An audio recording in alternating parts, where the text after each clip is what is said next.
दक्षिण अमेरिकी देश चिली में भयंकर बाढ़ ने भयंकर तबाही मचा रखी है। लगातार बारिश की वजह से नदियां उफान पर हैं और सड़कों पर पानी भर गया है और इस वजह से चिली के लोगों का जनजीवन बहुत बुरी तरह से प्रभावित हुआ।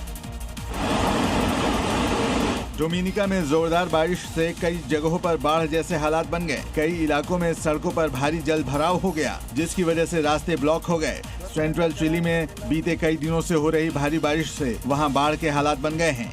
घर मकान पानी में डूब गए और जिंदगी खतरे में पड़ गई। लोगों को छतों पर आसरा लेना पड़ा। रोमेरिलो, सबानेटा और सैंटियागो रोड्रिग्स में आई बाढ़ इतनी भयानक है कि रिहायशी इलाकों से लेकर खेत खलिहान तक पानी में डूब गए हैं। वहां आसमान से देखने पर जमीन सिर्फ और सिर्फ सैलाब की गिरफ्त में दिखाई दी। सैलाब में सैकड़ों लोग बेघर हो गए और सैकड़ों ऐसे थे जिन्होंने अपनी आंखों के सामने सब कुछ तबाह होते देखा। इधर अमेरिका के टेक्सास में तूफानी बवंडर ने कोहराम मचा दिया। एक खतरनाक चक्रवाती तूफान ने ऐसी तबाही मचाई कि एक साथ कई शहरों में सब कुछ खत्म हो गया।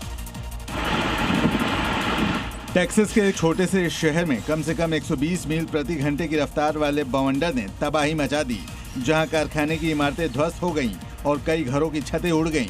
काफी देर तक शक्तिशाली तूफान तबाही मचाता रहा। तूफान में 20 से ज्यादा परिवार बेघर हो गए। कई बिजली के खंभे गिर गए, जिससे बड़े पैमाने पर बिजली संकट पैदा हो गया। राज्य के कुक काउंटी में भी तूफान का असर देखने को मिला। कई मकान क्षतिग्रस्त हो गए। भयंकर तूफान के साथ भारी बारिश, बिजली चमकने और तेज हवाओं से काफी नुकसान हुआ है।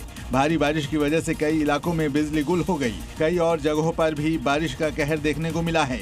मौसम विभाग ने आगे भी तूफान की चेतावनी दी है। इंडोनेशिया की खबर है, जहां के सियानजूर जिले में भारी बरसात के बाद नदी नाले उफान पर हैं। पानी इतनी तेज गति के साथ मिट्टी तक पहुंचा कि मिट्टी पूरी तरह उखड़ गई। कई गांवों में कीचड़ से बाढ़ की स्थिति उत्पन्न हुई। कीचड़ भरे पानी को देख लोग सहम गए, क्योंकि कुछ घंटों की बारिश ने इलाके की तस्वीर बदल दी। नदी नाले उफान पर आ गए। कीचड़ भरे पानी की रफ्तार इतनी तेज कि सब कुछ बहा ले जाने पर आमादा। इतना ही नहीं, आसपास के घरों में कीचड़ भरा पानी घुस गया। कई शहरों में भारी बारिश और बाढ़ से आफत आ गई। सड़कों पर सैलाब दिखाई दिया। पानी का तेज वेग सब कुछ बहा ले जाने पर आमादा है। खौफनाक लहरों से लोग जद्दोजहद करते दिखाई दिए। सड़क पर चलना मतलब मौत को बुलावा देना लगा। बाढ़ में हजारों लोग बेघर हो गए। हालात इतने बिगड़ गए कि बाढ़ का पानी रिहायशी इलाकों में घुस गया। बात करते हैं साउथ अफ्रीका की, जहां पर उत्तर पश्चिमी प्रांत व्राइबर्ग में बारिश हुई और बाढ़ जैसे हालात पैदा हो गए।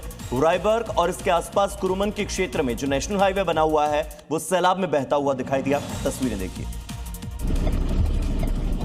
और वहां से जो तस्वीर आई वो डरा देने वाली थी। बीच सड़क पानी ऐसा बह रहा था मानो कोई नदी वहां से गुजर रही हो। पानी की रफ्तार ने गाड़ियों पर ब्रेक लगा दिया और कई गाड़ियां आधे से ज्यादा डूबी नजर आईं। ब्राइबर्ग क्षेत्र से निकलने वाली ड्राई डार्ट्स नदी एक मौसमी नदी है, जिसमें पानी की रफ्तार तेज हो गया।